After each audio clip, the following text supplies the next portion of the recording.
Well, hello and welcome everyone to this episode of the Reiki Lifestyle Podcast. Colleen and I are here. Colleen, you want to say hi? Hello. We're really excited today because we have Taylor Norris with us. Taylor, if you wanted to say hi. Aloha, everyone. Taylor Norris Reiki. We're really excited. Taylor spends a lot of time with us and always helping us with the astrological transits when we're talking about them in our free distance Reiki share. So we always appreciate that. She'll talk about different parts of that or put them in the chat. And we just love being in community with Taylor. So we're excited to get into that today. I'll go ahead and read your bio, Taylor, and then we'll get into a little bit about your story. Few announcements for us.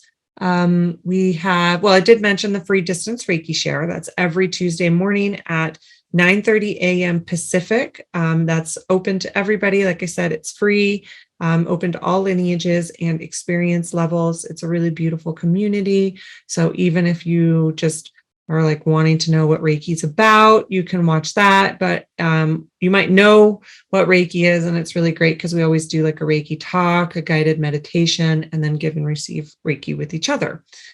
So we do that. And then we have some classes coming up in August. We have our Animal Reiki 1 and 2 and Animal Reiki Master coming up in August. Those are online and with Colleen, myself, and Sue Strong, who are 3 of the 4 authors of the Animal Reiki course and manual. So you can find everything about us at ReikiLifestyle.com or our social media. Colleen is Reiki Lifestyle or Reiki Lifestyle Official, and I'm Robyn Benelli, Reiki Lifestyle. So anyways, now on to our guest, which is why we're here and excited to hear her perspectives on not just the world, but the universe and the at least the galaxy, if not further out than that. Taylor Norris, MS, is a Usui Holy Fire 3 World Peace Karuna Reiki Master and professional member of the Reiki Membership Association.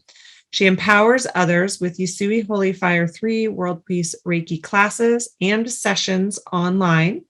Taylor is a certified Galactic Astrology soul reading quantum soul guidance practitioner. She integrates advanced Reiki techniques and intuition into her Galactic Astrology soul readings for clients' healing, guidance, and empowerment. Her favorite question to ask for herself and clients are, who am I? Why am I here? And where do I come from? Where do I come from? And where am I going next? Her dream is to co-create heaven on earth and empower cosmic peace. So her website is taylornorrisreiki.com. Email is taylornorris at Zoho Mail. Is that how you pronounce it? Yeah, Zoho with a Z. Yeah, a Z. ZOHO mail.com, which I'm sure is also on your website. So you can just find it at taylornorrisreiki.com or taylornorrisreiki.com. And then she has an Instagram, which is Taylor Norris Reiki, and a YouTube channel as well. And definitely go and follow her. She always is having videos up, just lots of information. We're friends on Instagram, and I just always appreciate Taylor's perspectives.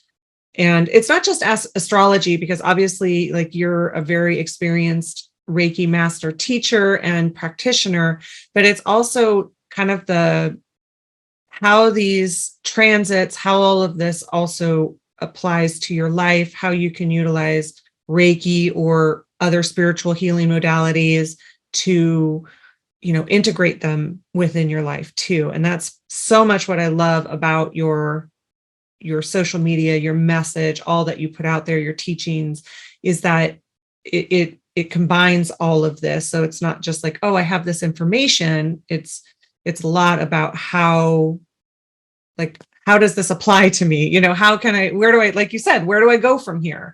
Like some of those questions, that is always really helpful.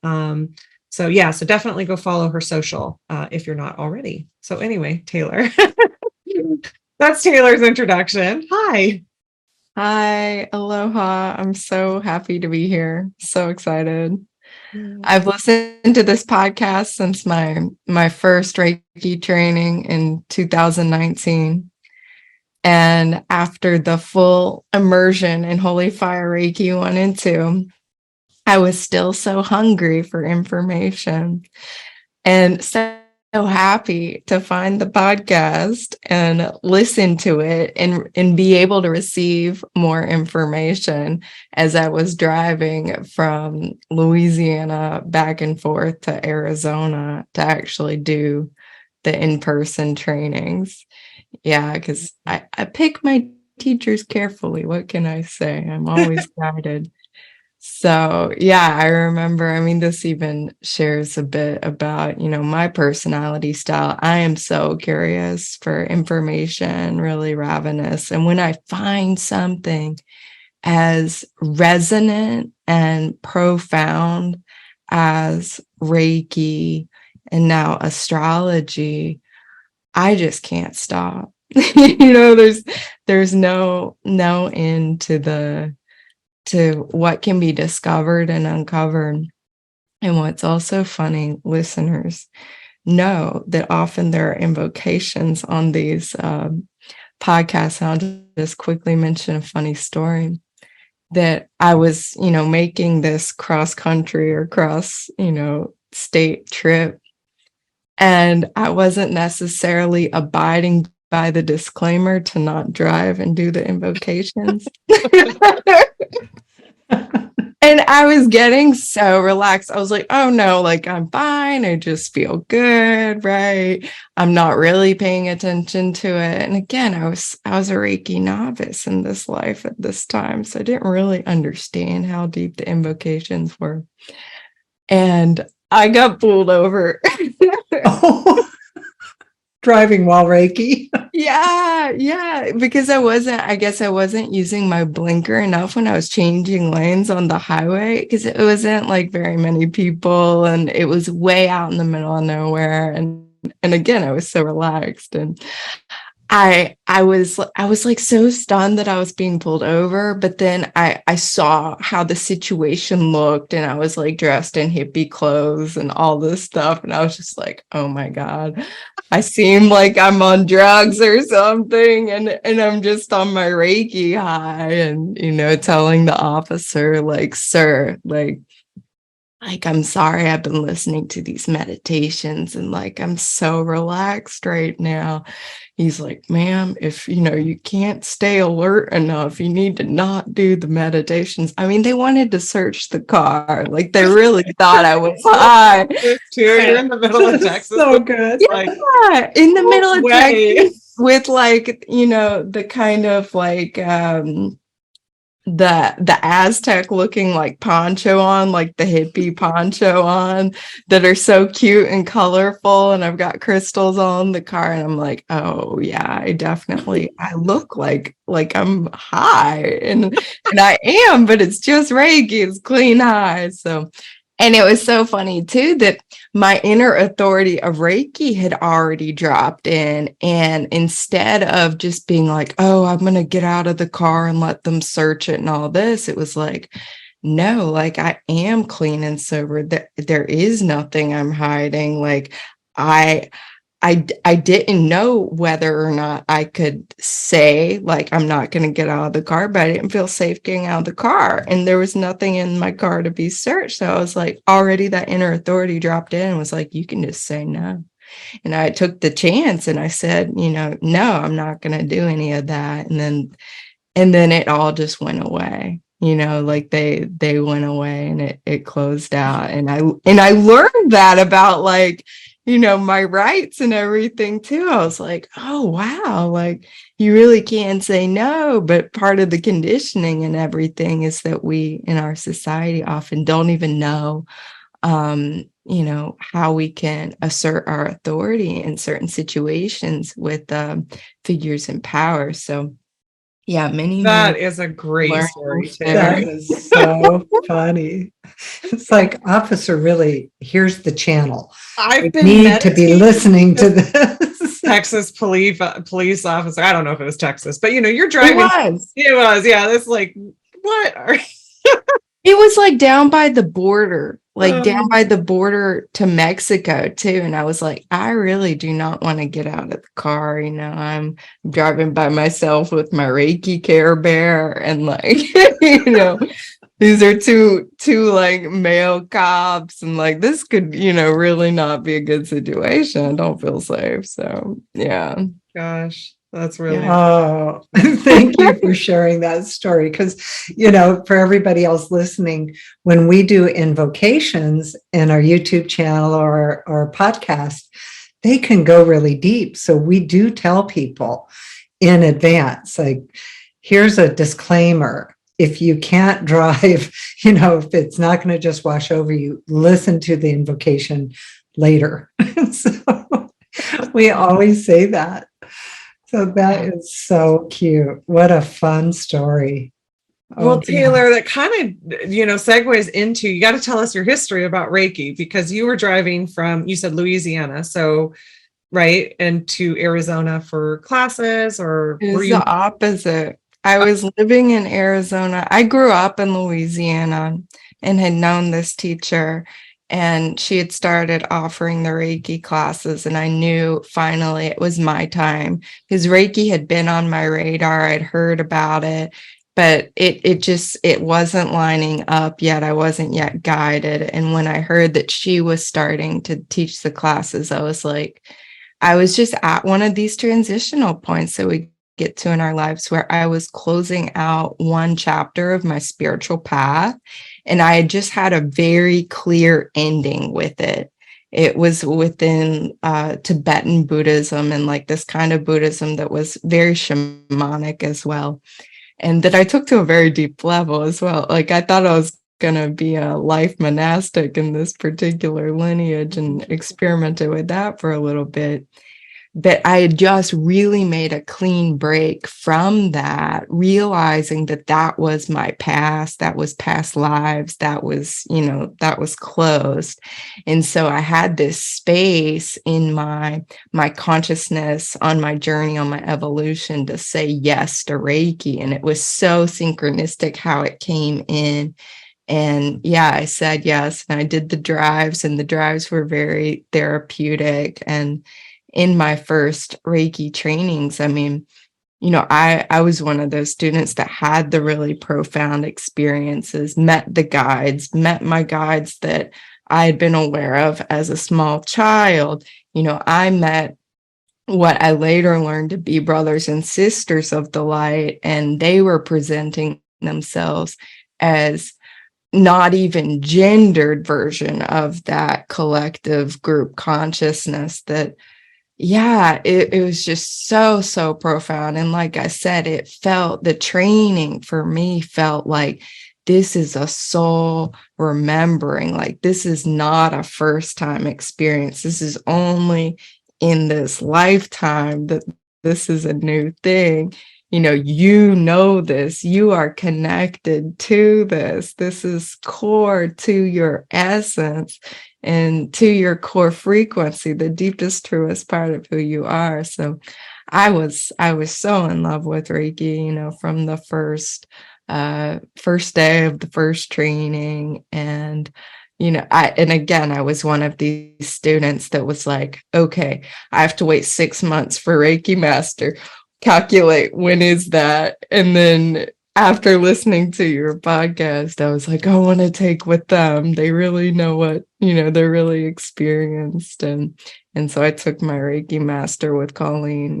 It was almost exactly 6 months later. I think it might have been a little bit longer, just based on your schedule and when you had things scheduled. But and I did as many Reiki sessions as I could in the meantime, because I wanted to experience it fully. And again, so compelled and so fascinated doing all the self Reiki and having information come through and awareness and colors and chakras and, beings and guides, and having the opportunity really not to even get to do too much on friends and family, but immediately working with clients and putting myself out there in ways that, I otherwise would not put myself out there, putting flyers around at, yoga studios I went to, and going to holistic fairs and psychic fairs and these places I had only ever been, a couple times as, someone walking through, just kind of curious, buying some crystals, doing some treatments. But then, I found myself in that position of like, I have a table at a psychic fair. Like, who would have thought? And yet, of course, what took you so long, Yeah, and these early experiences too of meeting so many different practitioners doing all these modalities I had never heard of. And again, I was hearing, oh, for me, it all started with Reiki. I'm a Reiki practitioner too. I'm a Reiki master. I'm a Karuna Reiki master. And I'm there, it's just level like 1 and 2, giving my treatments and like meeting all these like super advanced masters. But yeah, it was really, really phenomenal to be exposed in that way and get to have these days where I was doing so many mini sessions and so many different clients and just in one day, and really gaining a lot of experience and diversity in that way. I just had so much fun, and yeah, I just really couldn't practice enough, and was so thrilled with the master training as well. And then taking things, because that was in 2020. Interesting, the timing of Reiki coming into my life just before this big shift we had with, the pandemic, and really Saturn Pluto conjunction in Capricorn. If you want to put this in astrological terms, there was a massive astrological event correlated to all the different changes we saw in 2020, that kind of turning point energy. And yeah, even from my first Reiki training, I got the awareness that I would be moving back to Hawaii, because I'm in Hawaii currently and I had lived there before.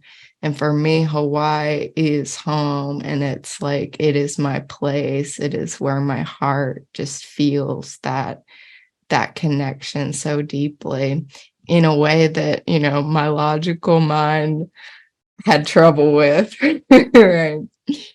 So after, it was so funny, like all these world changes and becoming a Reiki master and having this profound healing, it was like, okay, you need to go back to Hawaii, like now. Why are you living anything other than what you know in your heart to be true, and your highest manifestation of your dream, your soul's calling, all of that? Like, have the courage and take the leap. Now's the time. Like, we will support you.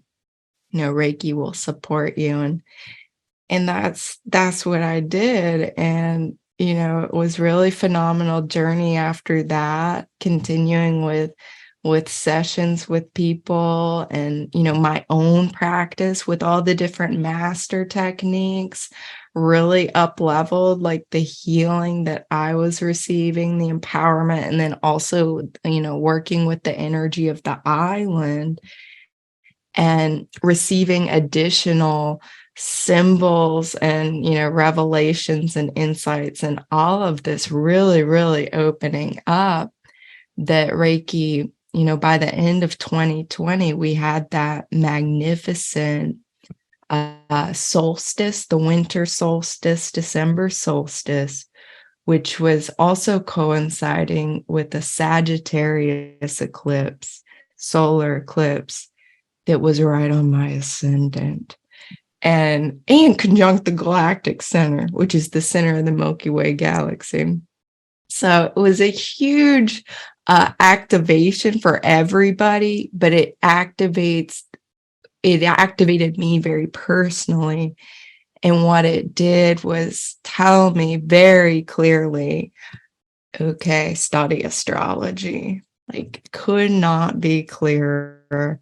And from that moment, and I remember listening, you guys did a podcast on it and you had someone speaking about it. And I was just like, I was so intrigued. And so now also to everybody listening, maybe this podcast can ignite something in you astrologically to explore a little bit. So this podcast even magically played that role to me.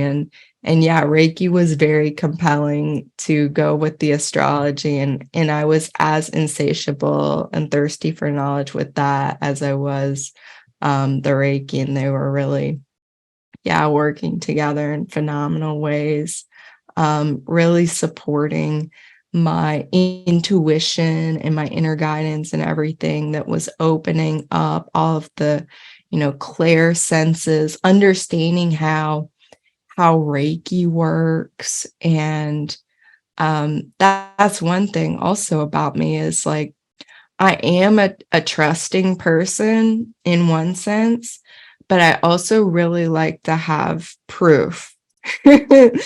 And, like really have proof. And again, Reiki's been so patient with me in providing the validation and the levels and layers of proof and like correspondence of the realness and the tangibility of this energy and like really what it's about and what it's doing. And so astrology was one way I was starting to validate that and really come to understand how it was working. I was also guided in that time to go to South America and work with the plant medicines as well. And I didn't really know why. I was guided. That was a message I got in the master training, and that it was something it was time for me to explore. And I didn't know exactly, why Reiki was telling me to go there, but I went there.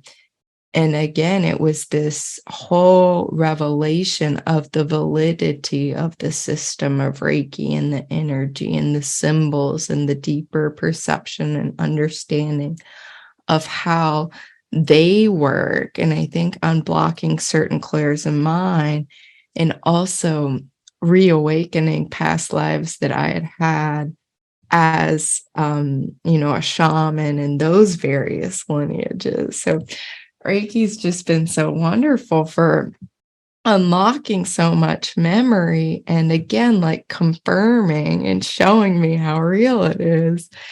That, yeah, that was an example of that. And I took Karuna shortly thereafter. I was guided to kind of end those trips with Karuna Reiki, and also discovering with the plant medicine that in my particular path in life in this lifetime, I am to do all of the journeying just with the Reiki. Like I'm not here to work with the plants. And really my interest in the expanded states of awareness using nothing, right? Like nothing physical or substantial, just the invisible energy. That is what I am so fascinated by, is what is, how does our inner technology work? How do we work as humans, as souls, as spirits, as beings of consciousness, as channels and vessels of consciousness? And how does the soul work? I started getting like really curious about the soul, and was guided to study particular parts of astrology focusing on soul purpose. And all of that too was really coinciding with when the world peace Reiki energy came in. And I was so receptive to like that on Shinditsume frequencies of the life purpose and the soul purpose. And for me personally, that unlocked even deeper relationship with Reiki, how to work with the energy myself and be listening and be in dialogue and understanding when new frequencies and light codes were coming to me, new symbols, I channeled so many symbols that finally now I've boiled down to like 3 main additional ones that I'm working with. And those have really been guiding me to understand more about, what is soul consciousness, and how do we embody and awaken full soul consciousness as human beings in this life? Like, what does that look like?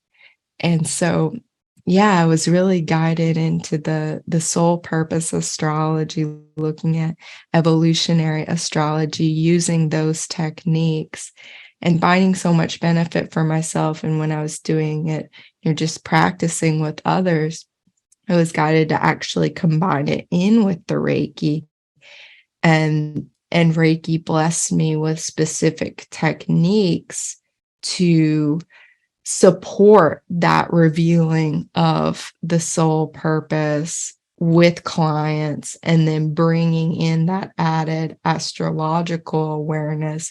So receiving more information about the soul purpose just intuitively, as you would in a Reiki session, and then actually adding in the astrology to expand upon that and confirm it. So it was less dismissible, because we have it's nice to hear that you're here for XYZ, and you can kind of believe it.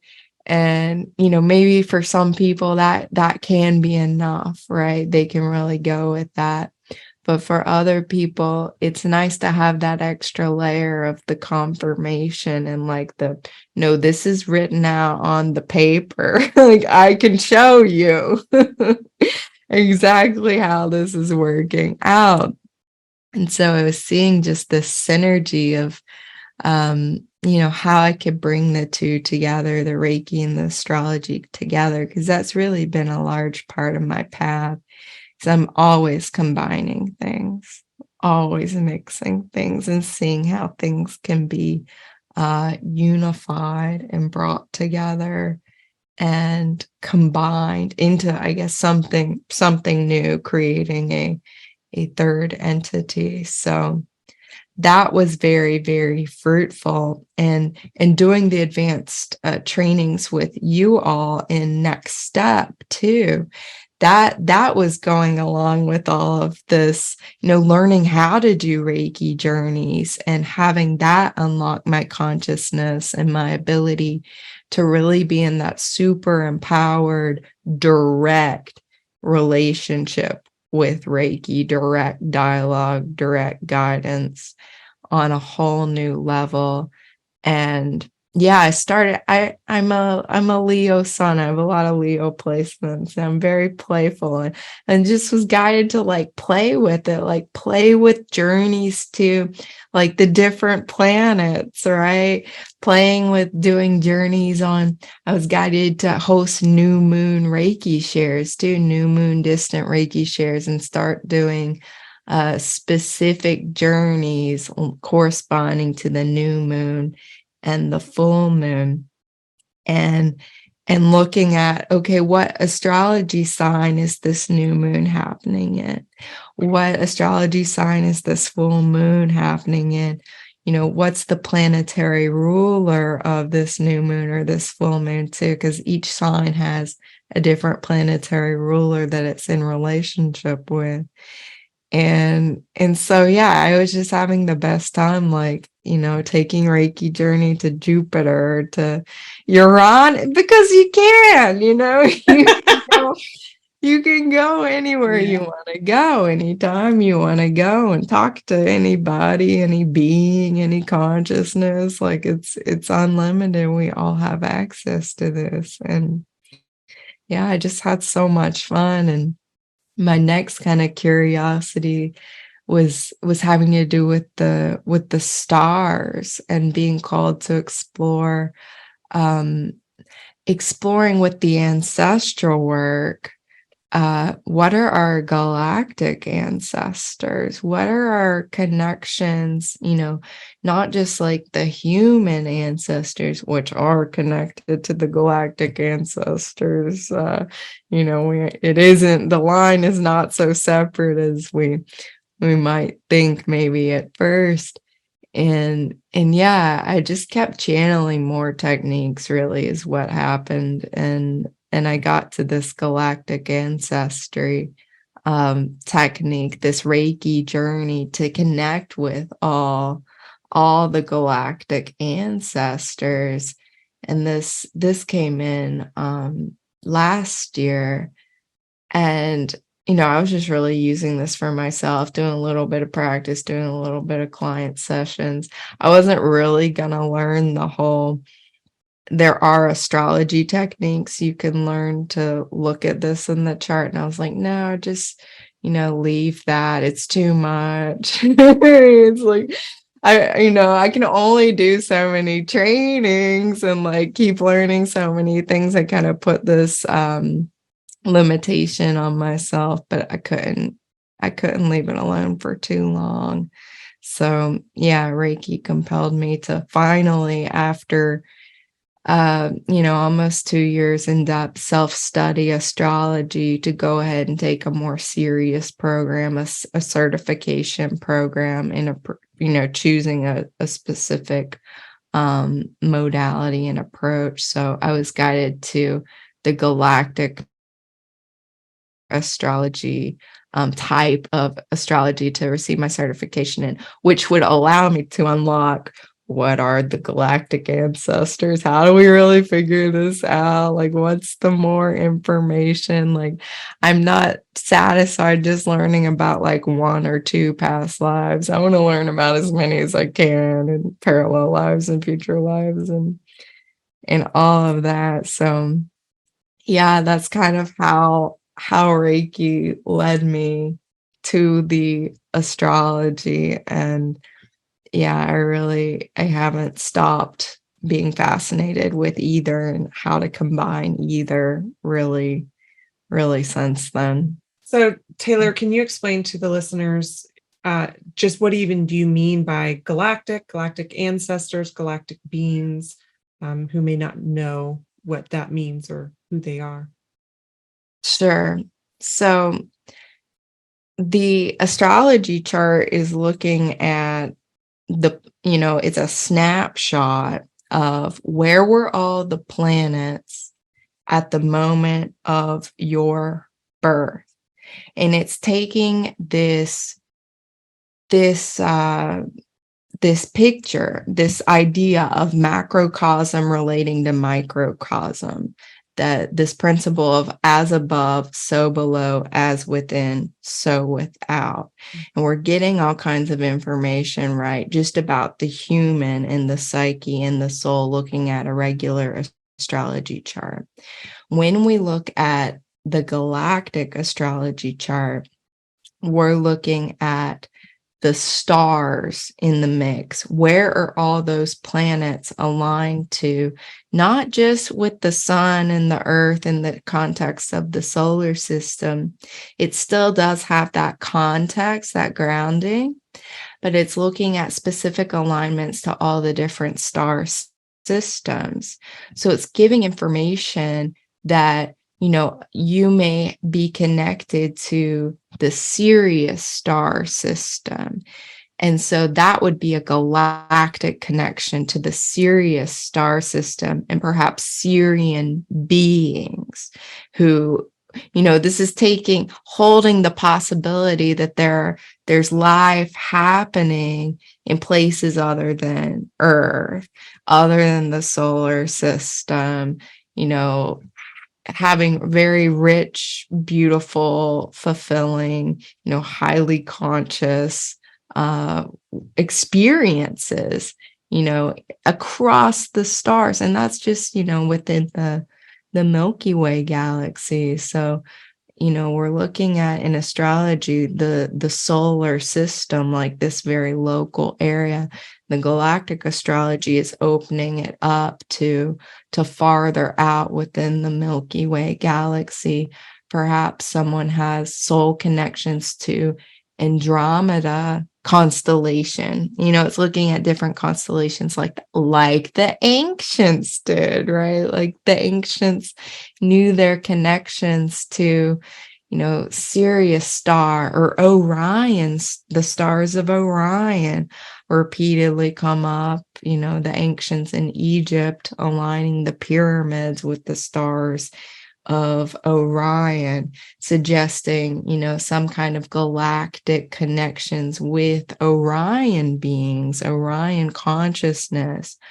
The ancient Egyptians and many other cultures also aligning their temples with the pole stars, which have been different ones over the course of time. So stars like Vega in the Lyra constellation, or Polaris in Ursa Minor constellation. There's Thuban in Draco constellation. So really the Galactic is exploring our personal relationships to these other star systems. And you can look at it as your connection to, beings who are living there or, have lived there. You can look at it like that as ETs, galactic races, interdimensional, kind of having this like separate idea of it. That can be one way to look at it. Like you might look at a spirit guide as kind of a separate being with its own consciousness and its own life and experiences on all of that. But increasingly, how I'm guided to be looking at these galactic beings and ancestors and descendants as really parallel aspects of myself, reflections and parts of my soul that are in these various places, because we're multidimensional. We're capable of, everything's happening now, right?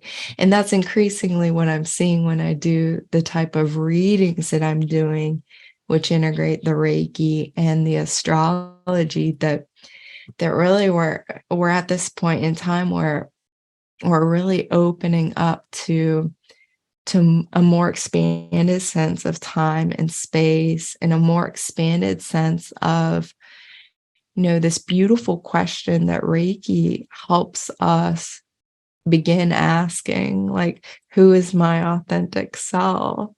And providing, the wonderful energetic support of revealing that authentic self.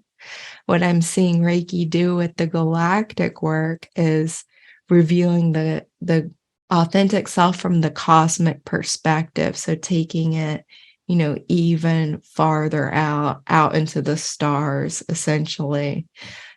But it's out, but it's also, it's all here. It's also, insignificant and miraculous. It's like all of these concepts that you think of us in one little human on one little planet. And it's really interesting, Taylor, that because I had this happen, and I almost wonder if it was like at a similar time frame, because you know how you've got that morphic resonance that happens, that it was in ancestral work in Reiki journeying, and I don't know if it was in class or elsewhere, but and it went into exactly what you're talking about, is like it went into my past lives, but maybe it was even a client. Anyway, it went into past lives, but it was like, but wait, I'm only considering the past lives here on Earth. And if we're all connected, we're all, and I don't even resonate really with, like, how people are like, no, I am a star seed. I don't necessarily have that knowing within me, not to say that I'm not, but I don't necessarily have that knowing. But what it went into, it's like, well, yeah, but you're only thinking of the possibilities here on Earth. And it's like just saying that we're only considering this one planet. And if you think about, like you said, the stars that have their own galaxy or own solar systems, right? That's the 9 planets. Like that, we don't know if there's even a solar system connected to that star. And we, I know we think we know, but we don't. We can't actually see it, like with a telescope or whatever. And to say that there's like not life on those planets, right? I think a lot of us in this work have had confirmation that that's the case, that there's obviously like other life out there. How could there not be? But then it was like, well, yeah, but there's like, what if you were a a human type being, I don't know, yeah, for lack of a better way to describe it, on an entirely different earth, like that is a possibility, because outside of this physicality, there's a consciousness that everything comes from, not just this planet, not just the 8 to 9, depending on how you want to describe it within the solar system, like that exists elsewhere, and that you could have been from a different planet completely. Yeah. It's just interesting because I don't know if I'm not very deep in these concepts, like you've delved deep into these concepts. And so I haven't really, I'm sure there's a lot of people who are listening that are like, yeah, duh, That's how so many of my Reiki revelations are afterwards. I'm just like, this was the biggest like duh thing, but it was such a revelation. And what you're describing too is so common for all different kinds of practitioners. I'm coming to learn, practitioners that are doing like past life regression or hypnosis, like that's what's so interesting about authentically doing any of these modalities, right? Is like, through our experience with the modality, it's unlocking our consciousness. It's teaching us actually the true nature of reality through our direct experience versus, like dogma or external sources or conditioning, programming, etc. So many different practitioners, that's how they got into this, is, as regression hypnosis, having people talking about all these different amazing lives on other planets, other star systems, across the cosmos, or even outside of the galaxy. So yeah, this is a common phenomenon. And I mean, I definitely had a veil against it, myself too. Like I would remember being interested in ETs and the Galactic back in 2014, 15, while I was in graduate school, like mainstream psychology, clinical psychology.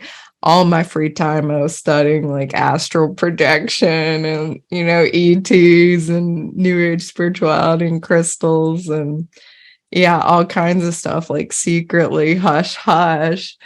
And I was not allowing myself to really go there. And that was part of the healing with Reiki. That was part of the revealing that it did for me, was to give myself permission to be exploring, not just like all the different countries here and traveling. I do love traveling. But really exploring consciousness more and exploring my connections. And I think also a lot of the healing, in the next step, advanced Reiki classes, and, coming to understand, like, we are given certain ideas about what the afterlife looks like, right? To like be scared of dead people, or be scared of entities, or those who have crossed over, the ghost stories, and having different experiences with with those myself that were scary, understanding that, and then healing through it, right? To understand that on the other side, all there is love. And all that was scary was my own projections based on programming and conditioning, and my own forgetting, the wounding and the trauma of forgetting that truth, that all there is love on the other side. That this whole other category of beings, these galactic beings, is kind of a similar setup to that, where any kind of perceived block to accessing them, or if there were experiences, that I might perceive or others might perceive as darker or scarier, very oftentimes it was just more of that fear projection onto them if something, did manage to get through. And, coming into the awareness that they are just mirrors in the same way that those on the other side might be mirrors of any kind of fear, trauma projections, conditioning programming we've been led to believe about, either group. So yeah, Reiki like really started letting me access all of that, and then not even considering it as something so separate, but really starting to open into this awareness that no, it's like part of me. It's part of my story. It's part of the one consciousness, it's part of this infinite energy. So, yeah. Yeah. Well, it's like you have the idea of, I've been human for a long time on this planet, but also is it that I haven't opened up to the possibility because I don't necessarily see the people that identify as star seeds, and I think, oh yeah, that makes so much sense, and I love that people are identifying that and finding a home in it, right? And because I didn't ever really feel that home in the same way that people do when they remember that knowing within themselves, I guess I just never realized that, oh no, that's possible for you too. Like this is ancient, like, the span of what we, as how old the universe and consciousness is, like that's a lot of lifetimes. And like you said, it's also future and multidimensional, and it's a lot of lifetimes. And there's, there could be knowledge within that for me as well. And again, that opening to it. So it's really interesting realizations as we have on these podcasts about our own stuff. Well, I love it too, because it is an expansion of my awareness, and so much of my training and experiences with Indigenous people, and the belief in we come from the stars, and really the work with the stars. And as you're speaking, I'm really aware of, I agree with Robyn. I know I have been in this lineage of birth and rebirth and this ancestry for a long time. So I have a lot of memory in this, but I think I haven't really explored. I'm aware of the idea of exploring into the galactic realms from a consciousness level. But I also think for me, there has been like you say, there's been a certain level of block with it. I don't have a fear of it, but I think I have more of a fear. Like, it's so interesting to kind of examine it, because I can talk about fairies. I can talk about, spirit guides. I can talk about other lifetimes. But then that part of like going out into the galactic realms, even though I have had many clients that I know are recently from those realms, it identifies, but I haven't really looked at it for myself. And of course, if our consciousness is infinite, yes, I have memories back to, ancient Celtic times, Ireland, Europe, those, I have those memories. And so I'm really excited to open the idea of going further out, like you say, in the Reiki journeys, gives us access to all the levels of consciousness and dimensions and possibilities. So I'm really excited, Taylor. It's like, oh, It's a whole new thing to explore.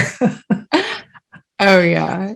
Yeah, it's a lot of fun going out to the stars. I mean, that's yeah, Reiki journey. We can go anywhere. You know, that's what's so empowering, and you don't have to physically be going anywhere. But yeah, there's such what I'm finding with people, there's such richness in the earth memory.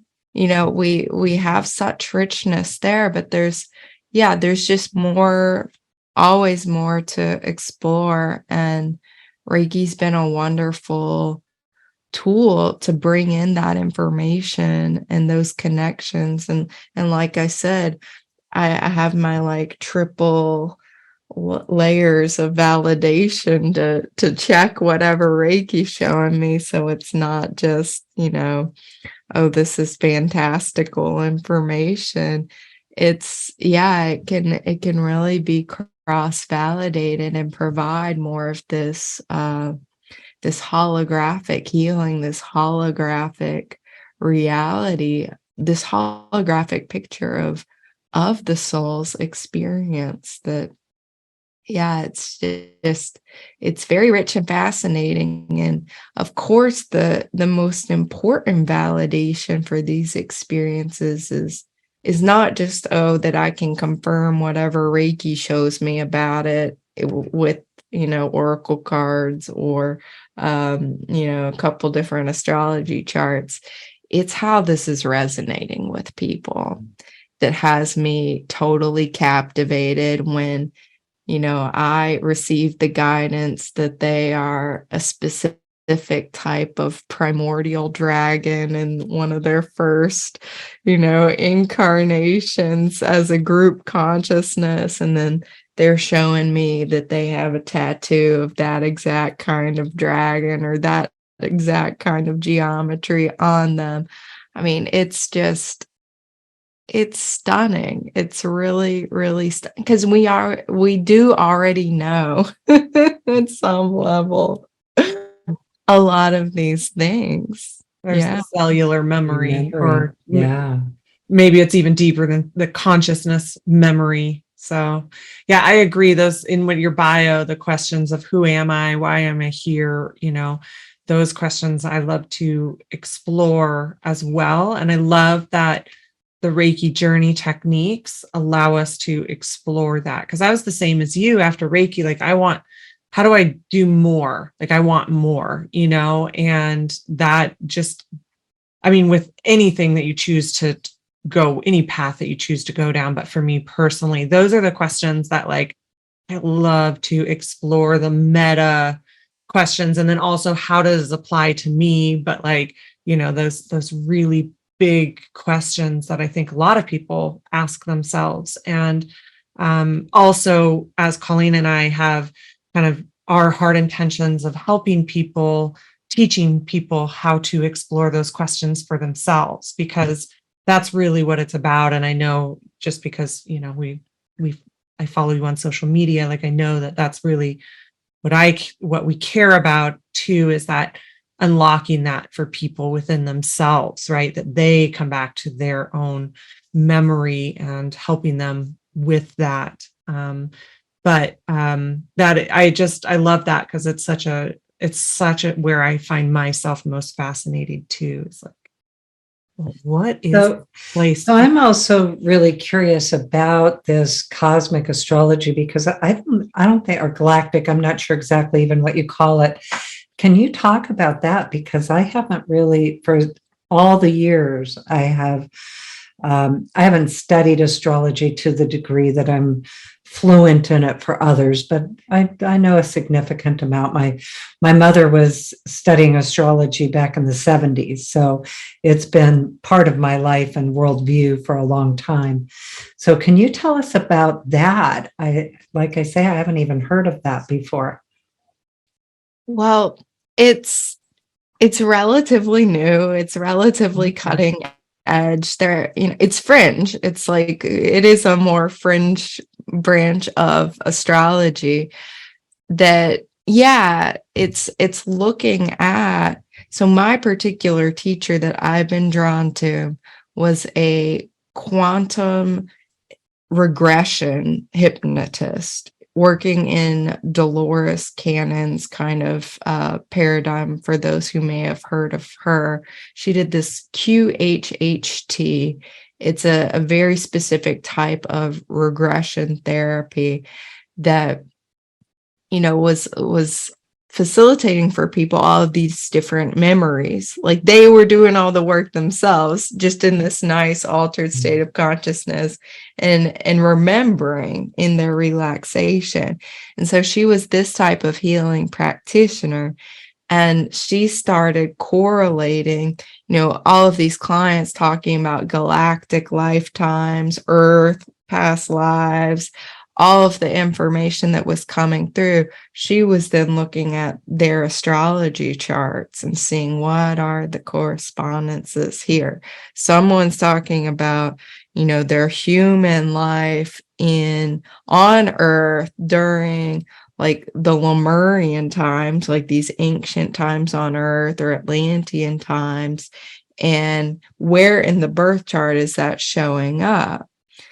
For example, oh, well, she had, you know, Saturn and Jupiter which are social planets in the birth chart, were aligned to certain fixed stars, suggesting that, you know, she was active on Earth during those times in an expansive or an authority type of capacity, maybe even as a human or as a being from Sirius. Just to, you know, use an example that maybe people have heard of that's more familiar, based on, you know, her Jupiter was in a conjunct alignment with the stars of Sirius. So she was making correspondences in thousands of client birth charts. And then also following in the trails of other galactic astrologers who are looking at these far out space objects. So beyond the orbit of Pluto. So Pluto we think of as being really far out. Its orbit around the sun is 248 years. It's a dwarf planet. It's very, very important to our, you know, human evolution, our group soul consciousness.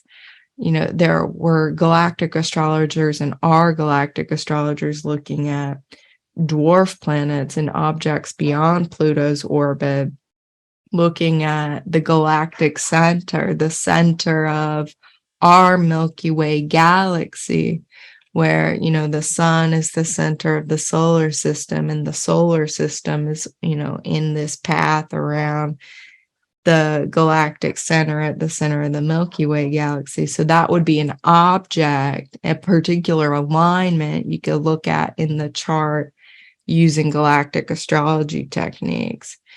And then there are others, such as the supergalactic center, which is another massive black hole like the galactic center that organizes actually the Milky Way galaxy and some 30 other galaxies as a central organizing force around which, you know, just like massive part of space is orbiting. And there's, you know, on and on and on. So looking at, well, where do those, you know, points or locations in space, like how do we map them in our zodiac?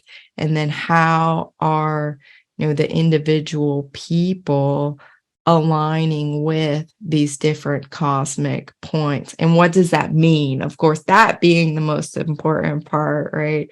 What did these alignments mean on a personal level and on a more collective, you know, in the context of Earth and humanity? What does it mean for us, how these alignments are, and how the transiting planets, because they are also connecting us. So the transiting planets of, like, right now we're on Earth, and Jupiter's going through the sign of Taurus, and there's a connection there. Jupiter can give us a portal to whatever Taurian planets and stars are being aligned with.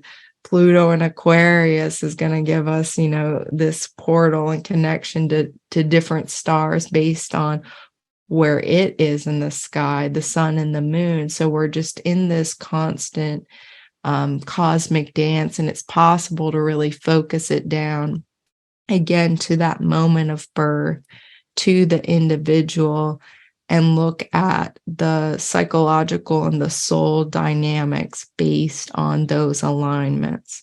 So it's more than just telling you your sun is in Sagittarius. It's, seeing that sun in Sagittarius is conjunct the galactic center. And what does that mean about you? Or your Chiron in Cancer is conjunct Sirius A in Sirius constellation. And what does that mean about you? What does that mean about you in terms of past lives? And how does it affect your current life? If so, because certain things are affecting us more so at different times. And we all find our way to be in that awareness on divine timing. It's phenomenal. So that's a little bit about how it works. And it's very much new and evolving. And I think as practitioners, it's a great way to just evolve your consciousness really quickly, because each reading you're learning so much more about what it does all mean. And I feel like I have, this marvelous gift of Reiki assisting with that, making my role as a translator, like using that mental emotional symbol of like, well, what does this mean? Right? Because astrology is a language. It's a secret language of the stars. It's a symbolic language. And, I think at some point, there have been times on Earth, I'll put it this way, where we probably all knew that language. But we're in a time on Earth, that you could look up at the star and you would know what it means. It would just be self-evident. It would just be self-evident, as easy as that. But we're in a time where, that language of the stars is not yet obvious to everyone. So astrology kind of builds that bridge into understanding that language of the stars.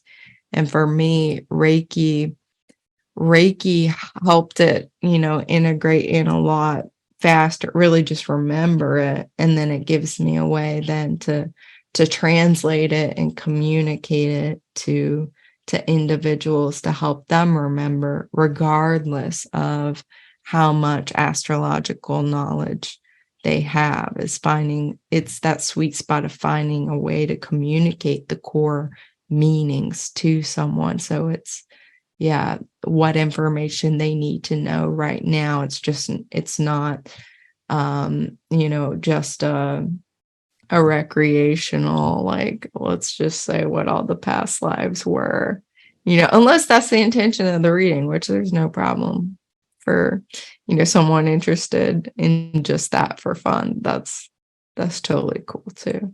Yeah. So then can you describe what that's like for a person in a session with you? Like how does that, how do you, what does it look like? What are your sessions like? And then as you're saying, how does it apply? Yeah. So can you kind of talk about that? Well, I've been guided after combining the Reiki and astrology in different ways, and just, again, being kind of overwhelmed with the amount of information coming through, just, doing a Reiki journey and automatic writing, getting so much information, and then looking at charts and getting so much information that way. Reiki was like, Taylor, you need to reorganize this. You need to rework this out. So I offer Reiki sessions that are just ordinary, Reiki journey sessions, only using the Reiki. And I tend to get information about soul origin, past lives, parallel lives, future lives, soul growth, soul purpose, these kinds of things, just intuitively. And so that would be in the context of a more ordinary Reiki session. And then in my Galactic Astrology soul readings, I'm still using Reiki because my intention is for the healing and the empowerment and that revealing to happen with the information and the awareness. So on my end, when somebody books, I do a Reiki journey for them. I do this galactic ancestry Reiki journey for them, and I receive all their information intuitively, what's most relevant. And then I confirm with very select oracle cards I use for this purpose, and then looking at the charts. And I present it all visually to them in a live reading, a Zoom like this. For those who are watching on YouTube, we're all on video together, audio. And so I present 2 different documents I create for them that has all of the intuitive information there. And then because I'm like Robyn, I'm a teacher. Let's make a PowerPoint. I get a big kick out of that. Let's put all the pictures and what does this look like? Because I find that for some people, there's the words, there's what's spoken, there's the vibration of the words, there's the energy. We're receiving the information on so many levels. So I like to, utilize as many of those as possible, including the imagery and the text. And so I have a blast making presentations for my clients and going through both the intuitive information, what comes through just using the Reiki and the cards, and then looking at the charts and being very specific based on their astrological knowledge. I ask them in my intake, how much do you know? So I know how much teaching I'm going to need to do, and I'm happy to do with any level because, I love teaching Reiki. I love explaining astrology to people. So it's a real joy that way. And the thing is with the journey in the soul reading, so I'm doing that all remotely. And yet I'm finding that for people who get these readings, they get all the healing benefits of that remote journey, even if they didn't have the hour experience of what it was like to receive that. What y'all understand, and probably a lot of people watching this will get that. So that is also built into my readings very specifically.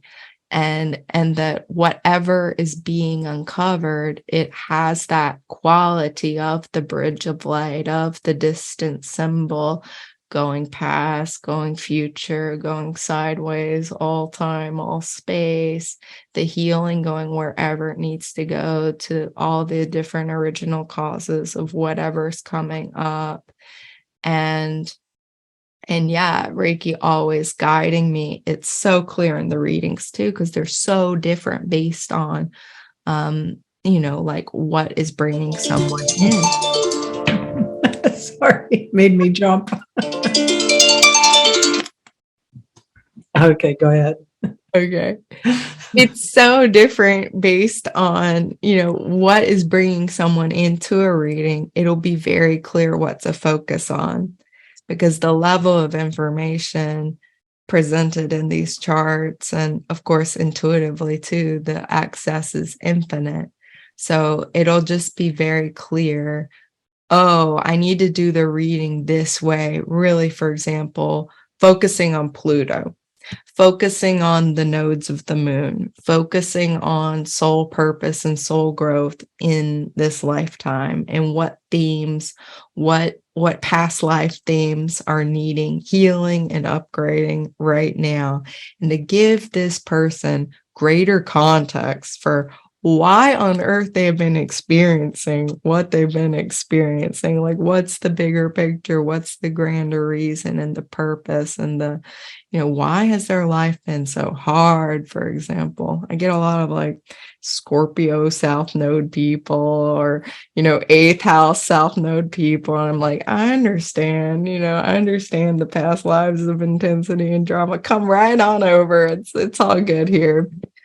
We can talk about it. Or people who are needing to kind of evolve into some of these less comfortable archetypes, and such as Scorpio, and embody them in a way that is the light bearer, that is a higher consciousness expression. How do they alchemize the traumas or the difficulty or the challenges? So that's also where a lot of the healing comes in, is the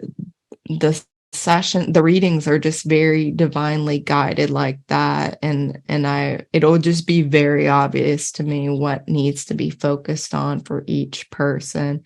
And it might be a reading needs to focus more on the earth and this life, and maybe some galactic stories and how they're relating to the themes of this life.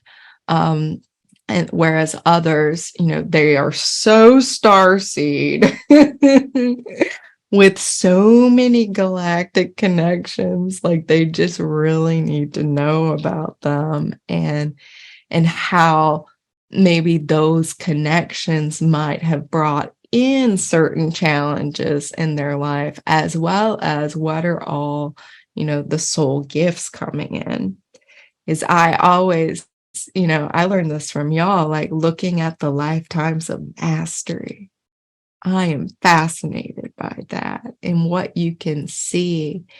And so in the journeys, and then looking at the chart and the cross-validation and the correspondence, what are the soul gifts and talents? What are the lifetimes of mastery? Was this person a member of a high council in one of the Syrian mystery schools? Were they teaching on Earth during Atlantean times? Were they involved in an exchange program with another star system, bringing in higher consciousness to Earth? I mean, it can be really, really beautiful in that way.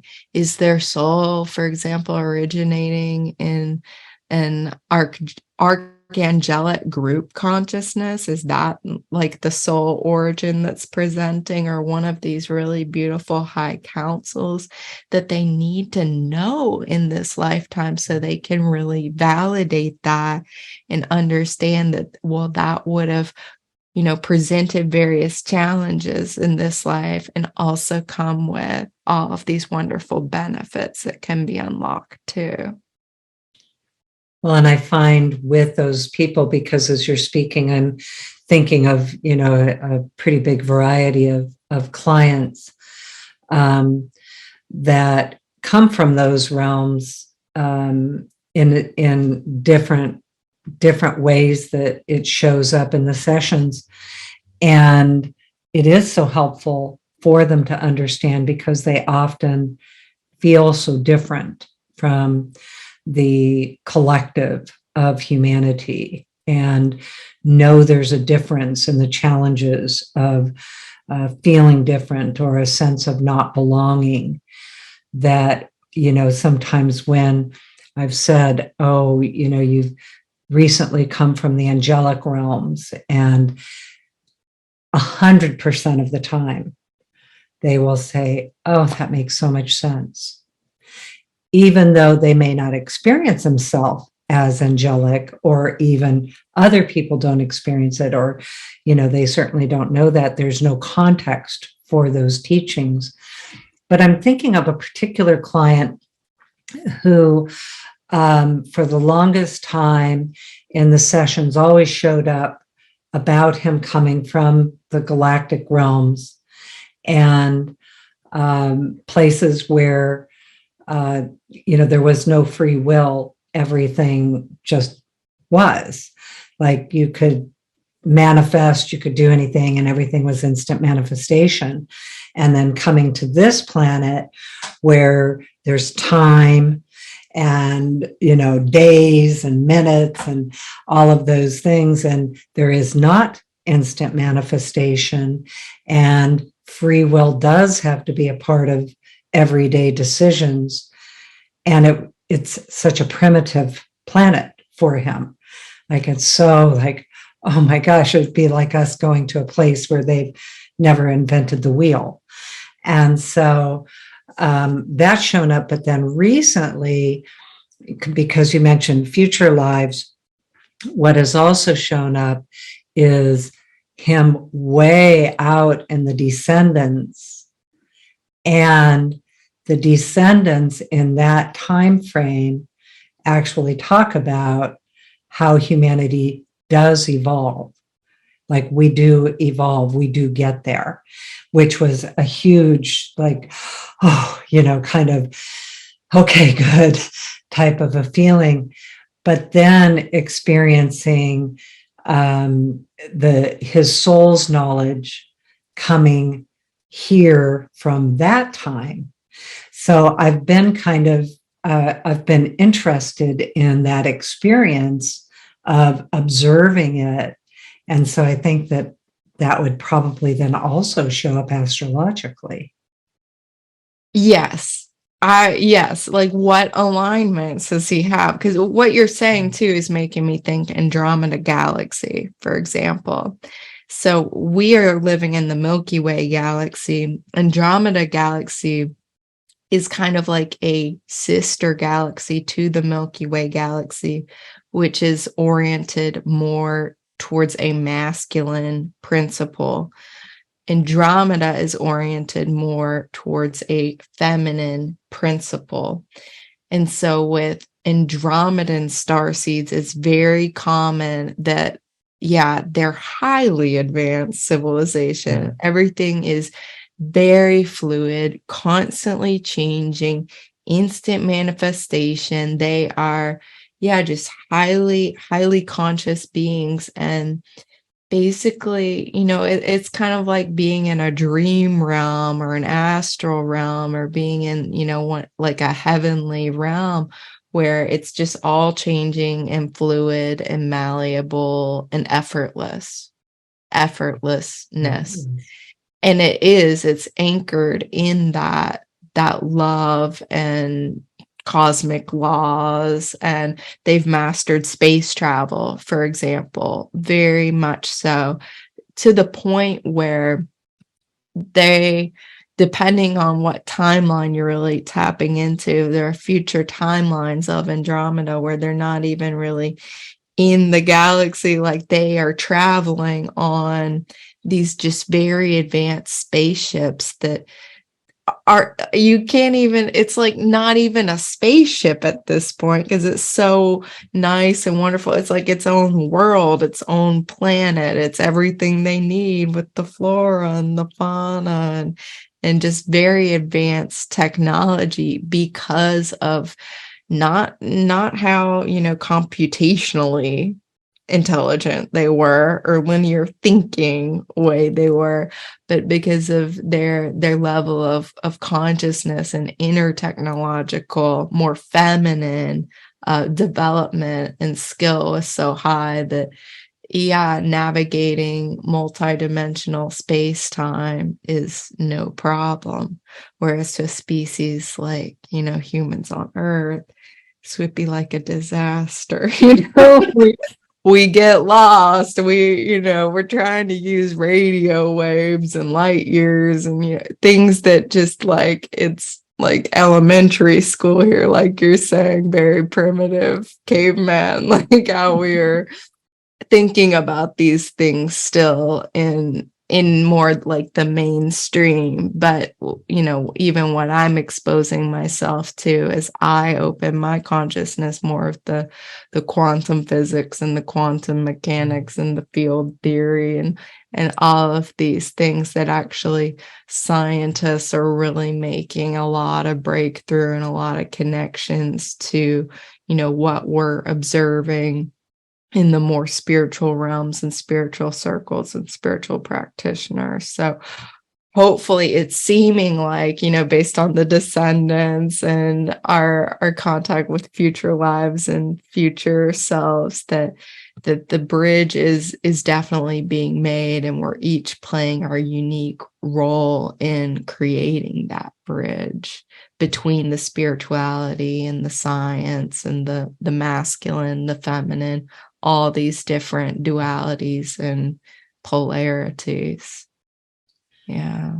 Well, and what has actually come through with him and some others is that it also is, and I think of it as different than, say, time travel. So it's different than that. It's a consciousness, and, the idea of everything happening at once, which I still have a hard time wrapping around, but I get the concept. But that this body model also has to evolve to be able to hold those levels of consciousness, those abilities, and that's part of why they come here, is to see what can happen, what do we need to do, how can they help. But then when they incarnate as a human being, it's like, oh, where am I? Just like you said, your questions, where am I? Why am I? And I know that it's so funny because it all sounds so out there, like you say, that fringe discussion, except for over 20 years doing work with clients, these types of situations show up repeatedly. Yeah. I also have, I have another client that very specifically just recently said, I just need to know more about the Pleiadians.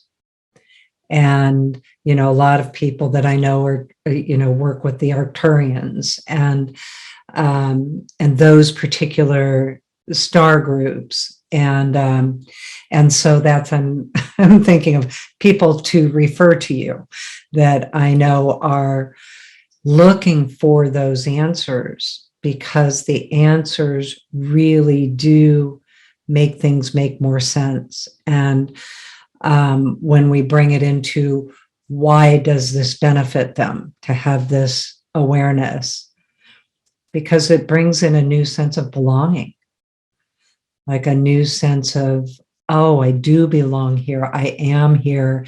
And maybe it's not even about a purpose, although, like you say, typically that purpose shows up also. Like, what is the purpose?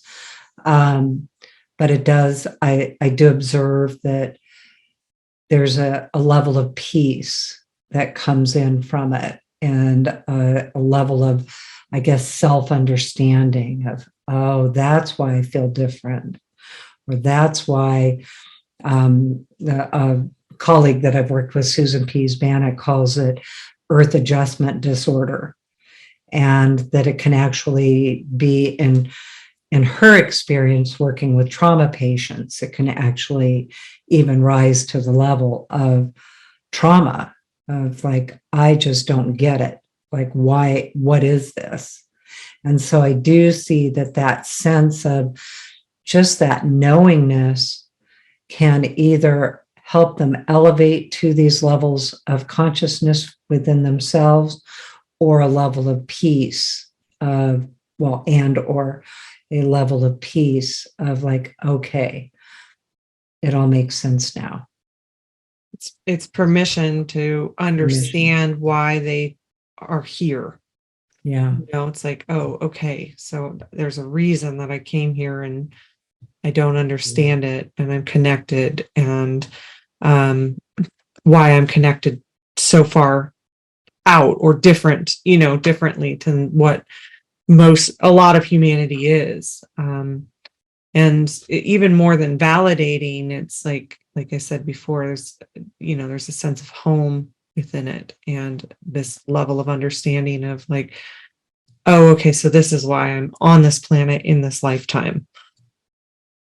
Yeah. And often that they planned it, they Yeah, knew it's like you say, They're here they're for a a reason. soul group, they're high councils that, before they get here, they've agreed that they're going to come here. They have this reason for being here. They're council members. And recently, this specifically, the one that talked about being Pleiadian, just was channeling one day and talking about the enlightened beings of the heart. Oh. And so we were like, okay, that was a new term just coming in that way, the way she said it, and asking, who are they? And that they are those beings that you are with in between the lifetimes, that are your soul family, that are here with you. But one of the things they've explained is the same way we've forgotten here who we really are. When you're there, they forget the level of forgetting when you come here.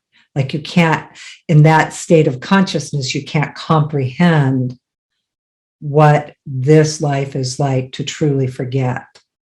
Even though they may know, just like we know, but the remembering of it there. And so when they get here, it's, even sometimes you even see it in babies, like, oh, where, oh, and you see them. Yeah, I have some babies in my world that I remember, that seeing their faces, like, okay. Yeah, those veils are dense. And yeah, I agree fully that when we're elsewhere, or our consciousness our gravity is oriented elsewhere, that it's impossible to imagine just how powerful the veils are here, for sure. Yeah.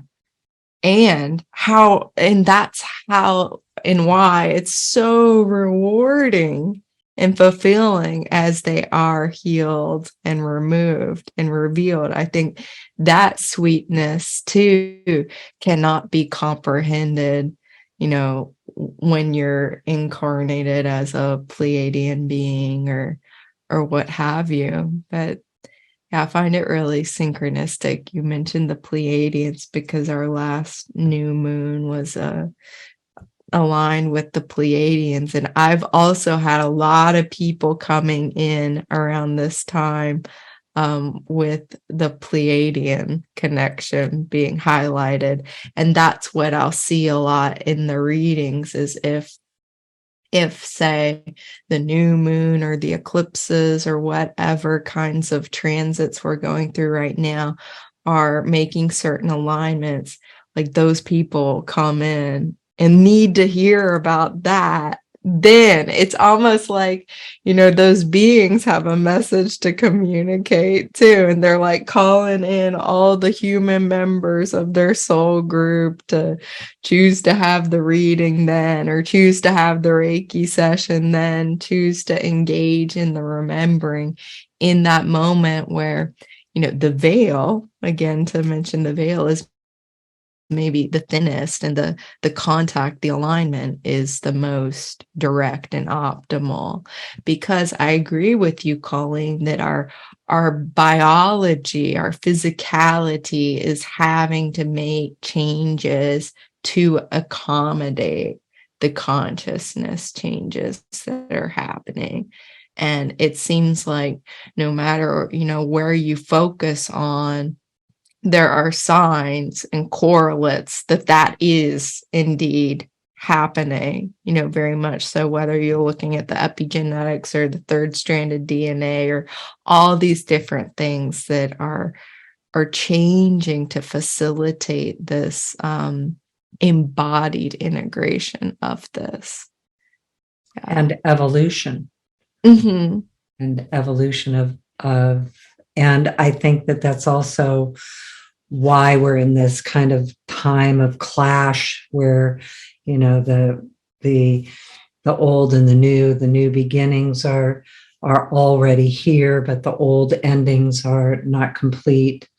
And so, I mean, at least that's been my way of kind of navigating and trying to understand, the kind of the current time that we're in as we are in this new beginning. And I'd like to ask you also another clarification, because I had never realized this before, but I was listening to another astrologer who was talking about the age of Aquarius, and what that meant is that our solar system was in the sign of Aquarius for 2,000 years. And then the solar system in 2012 moved into this, or the other way around. It was in the sign of Pisces for 2,000 years, and then moved into the solar system itself, moved into the sign of Aquarius.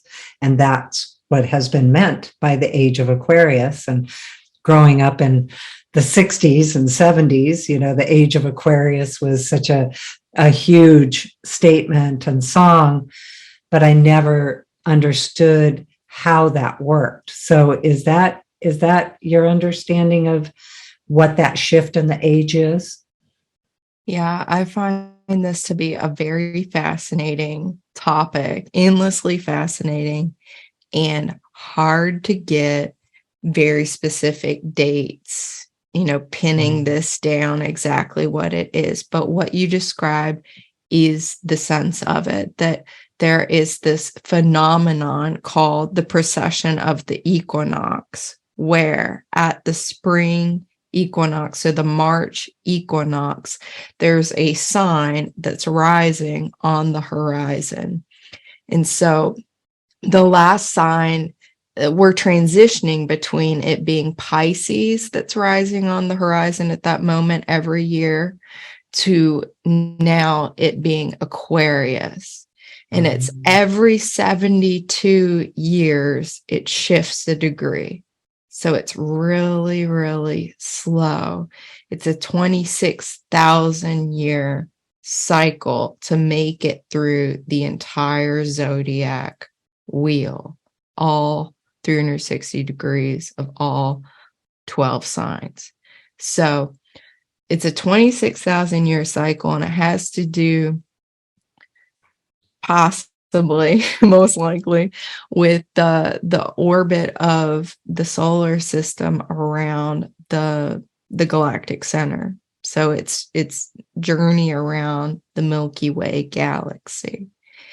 And it corresponds with this remembering, this ascending arc of evolution that we're on, and then the descending arc of evolution that we're on. So you can kind of subdivide that 26,000 year cycle into, two halves, one of which being an ascending arc, like we're in now, we're awakening, we're remembering, we're coming back into wholeness and oneness, and a descending arc of consciousness where we're forgetting. And yes, so each sign would be represented by 2,000 years. So the age of Pisces was a 2,000 year age. The age of Aquarius is a 2,000 year age. The age of Capricorn, 2,000 year age. And so on. So it goes like that. And what I've studied is some people, and I still haven't made up my mind about this, to be completely honest. What I've actually been guided with Reiki is that your heart is going to understand this and know this. This is less useful. The mind for understanding all the multidimensional time, space, all of that the heart is actually the way to go with this. So, take what I'm saying with your heart, and the energy here with your heart, everybody. So some are saying that shift from the age of Pisces to Aquarius was 2012. I've also heard that there was a shift that was happened more like 1900 that we officially entered the age of energy is what it's called in yogic traditions, Dwapara Yuga. They have kind of different terms for it, but it still maps on to this precessional cycle. Other people talk about it happening maybe during the harmonic convergence in the 80s. And then still other astrologers I hear talk about it say, no, the age of Aquarius really isn't for another 200 years. So the transition point is really, it's like a window of time. We can't, if 2012 really resonates for someone, I would say, go with that. And really, this is a great question to Reiki journey with. I think, like, how does all of this work? When did it happen? What does it mean? But yeah, this age of Aquarius has to do with that rather than like in the 60s with the song and everything, when all the planets were lined up in the sign of Aquarius. That, correctly and technically wouldn't have been the age of Aquarius, just like Pluto moving into Aquarius now, in 2023, 2024, isn't technically referring to or corresponding to the age of Aquarius. That's a different cycle, a larger cycle than just Pluto's cycle, which is long, but it's only 250 years versus 26,000 years.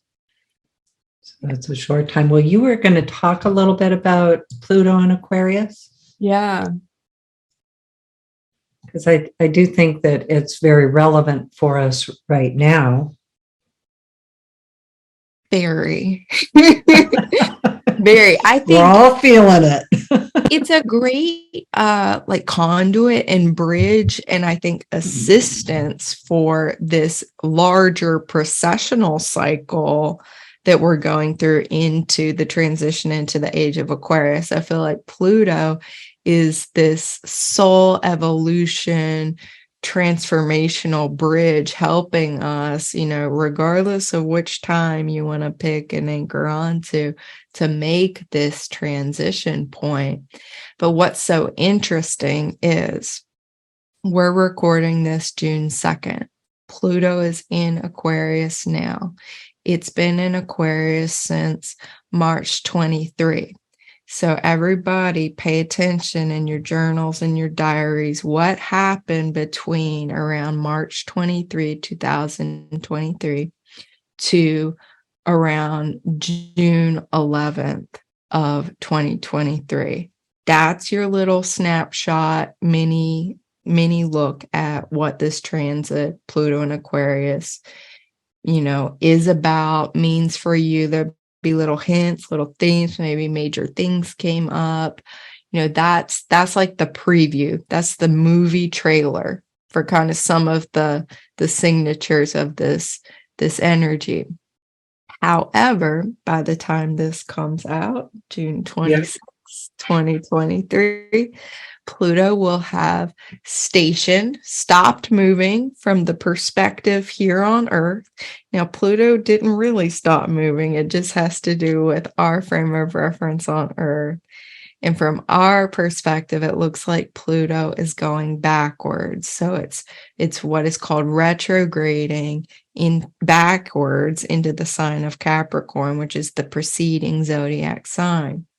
And so from June 11th, 2023 to, I believe, January 20th of 2024. It's around then. Yeah, January 20th, 2024. Pluto will be back in Capricorn. So there will be a shift. It's not like Pluto's in Aquarius, charge away, like, here we go. We're not retrograding.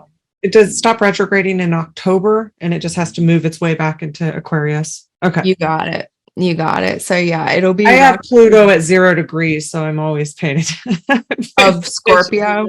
The Scorpio, yeah. Okay. Paying attention to the retro, when it's switching. Yeah. So this is incredibly significant then for you and your soul group and those born, around your birth year, since anybody with planets or points at around 0 degrees of the fixed sign, so Aquarius, Leo, Taurus, and what's the other one? I'm spacing out right now. Would you say Aquarius, Taurus, Leo, Taurus, Scorpio. Duh. Yeah, the fourth one. So anybody with planets or points there, this is very significant. So if you know your birth chart, you can know, or if in your life like big things are happening, it will be really obvious too. And also if you know you have planets or points in those last degrees of the cardinal signs, Aries, Cancer, Libra, and Capricorn, this transit will be major to you. The ending degrees, so 27 to like 29. But what it means for everybody is that, we're in this transition away from the Capricornian energies that Pluto is bringing up, because when Pluto's in a sign, it's airing the dirty laundry. It's revealing everything. It has to do with bringing to light that which has been hidden, that which has been, not in the light of awareness just yet. It's revealing like corruption. It's showing you, personally in your life, maybe what needs to leave, what needs to be let go of, what may need to just die and like clean cut, clear it out, release it, let it go entirely. And so that there's space for this rebirth to happen. So we may see in particular this next 6 months or so, the latter part of 2023, a lot of completions and endings in our lives, old cycles that we just can't take with us, old energies and patterns that don't have the space in this new Aquarian energy. So there could be significant endings like that, and a harvesting of what do we need to bring forward, what forms and structures are important, so that we can give form and structure and coherence to this new, more egalitarian, community-based, equality-based, sharing resources, humanitarian way of coming together that Aquarius is asking us to step into. But it will be a bit of a dance, just the rest of this year. In 2024, we'll get Pluto back in Aquarius from January until like around September. It'll go back into Capricorn one more time for a few months, and then finally really move in November, end of November 2024. So this really is, these next 2 years, very, very transitional time period. And what's interesting too is I mentioned earlier the ruling planets of signs. So when Pluto goes back in Capricorn, the ruling planet of Capricorn is Saturn. So we can look at, what is Saturn doing right now? Saturn is in the sign of Pisces, and Pisces has everything to do about letting go and releasing and forgiving and compassion and finding love and, expanding our perception into the oneness, into the unity. So I think it's it's like time to get serious about your healing, kind of, since it's Saturn, and Saturn can be like the father and the teacher and the mentor. And I mean, I love Saturn personally, but Saturn in Pisces is really guiding us through this like practical step by step. Let's do the healing work. Let's do the releasing. Let's come into unity consciousness. Like, y'all can do it. Time to let it go. And I think that is such a beautiful support that we have through this transition. And yeah, then the ruler of that Pluto and Aquarius, you can actually still look at Saturn, because the ancient ruler of Aquarius is Saturn. Okay. So in that way, Saturn really is facilitating both energies being onboarded. And we can also look to the ruler of the sign of Aquarius, which is Uranus, that's been in the sign of Taurus, ruled by Venus, a more feminine energy that's saying, okay, let's come into our bodies. We remember all this technology and everything, Aquarius, the mind. This is really wonderful, but what does the body need? What does the earth need? How do we ground this? How do we make this practical? How do we incorporate the feminine principle? So it's very dynamic and supported, and I think very important for us to remember to ground, right, and to be supported and to be in our bodies, and to realize the body can be on a slower time frame with this transition than everything else might be, and to accommodate that, and be compassionate about that, as well as understanding.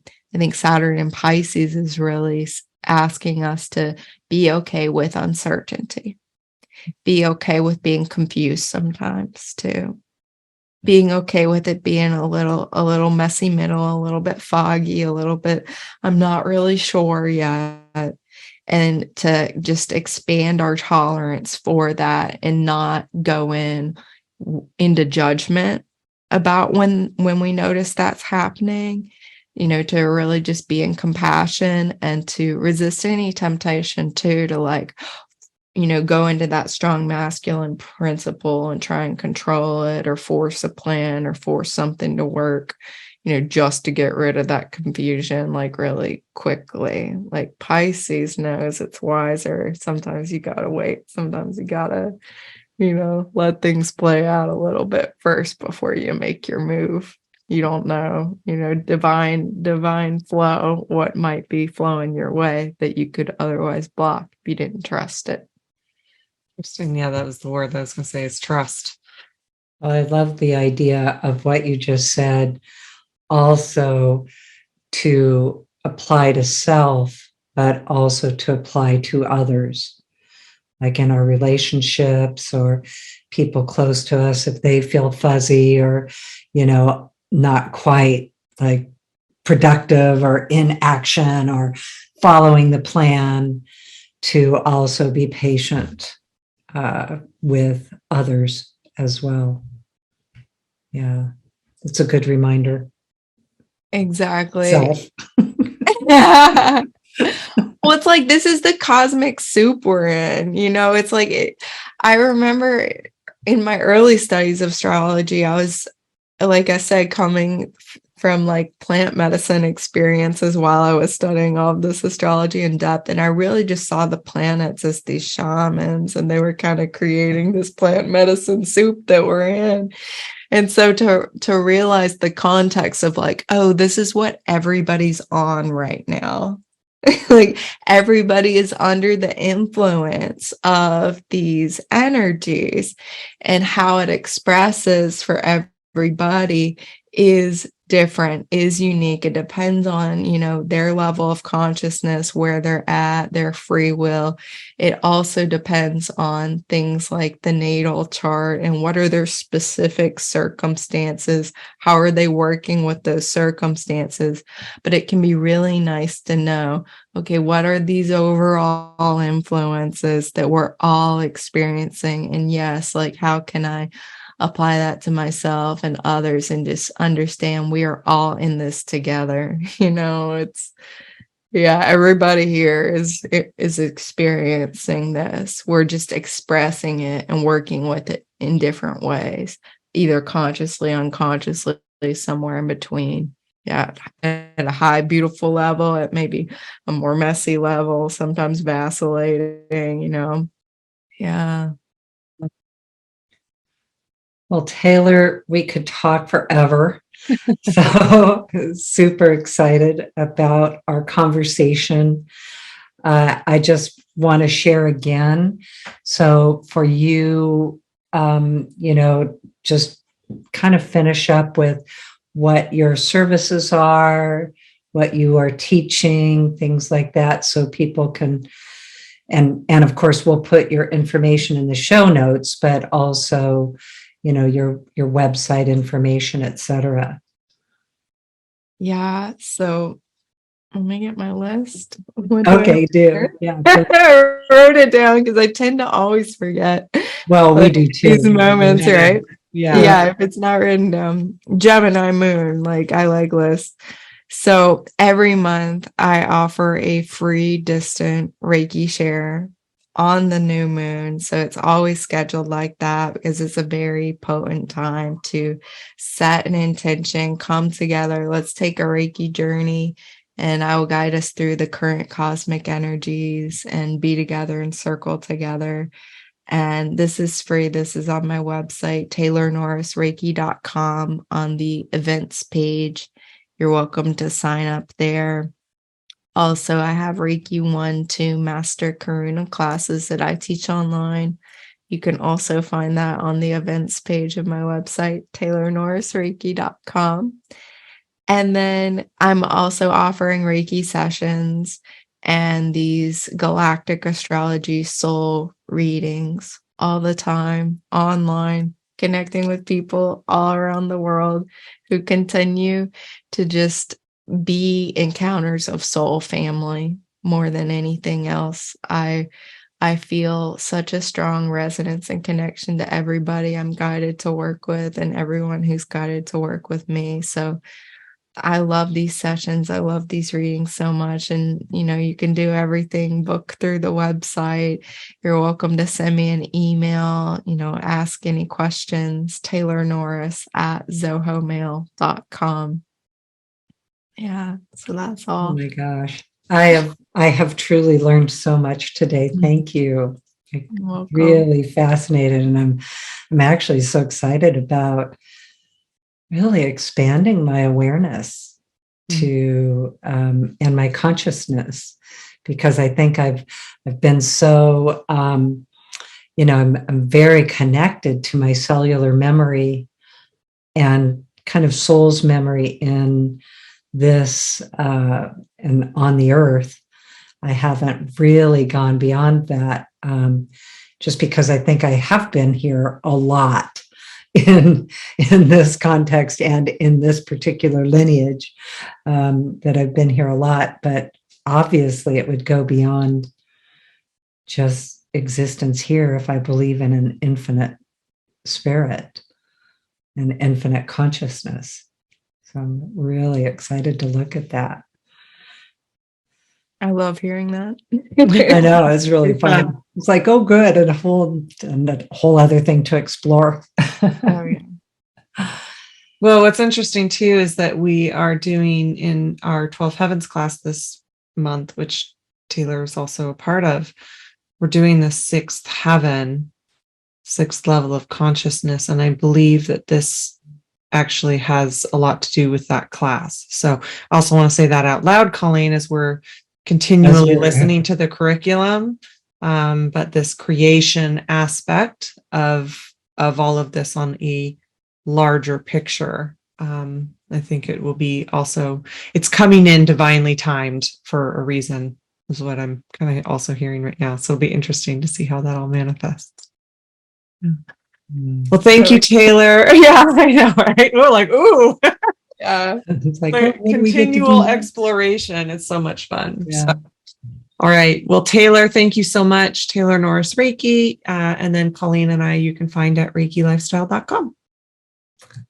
Well, thank you, everyone. And again, thank you so much, Taylor. Really great conversation. So much fun. My pleasure. Mahalo. Aloha, everybody. So much love. Oh, so nice. Well, and you were talking about being so called back to Hawaii. And I was thinking at the time that, Holy Fire Reiki came through and, through in Hawaii. So, yeah. It's here. It's very Yes. deep here. It's very here. The fire of the volcanoes, Pele. Like it is so here. I love it. All right. Well, thank you, everyone, so much. Until next time.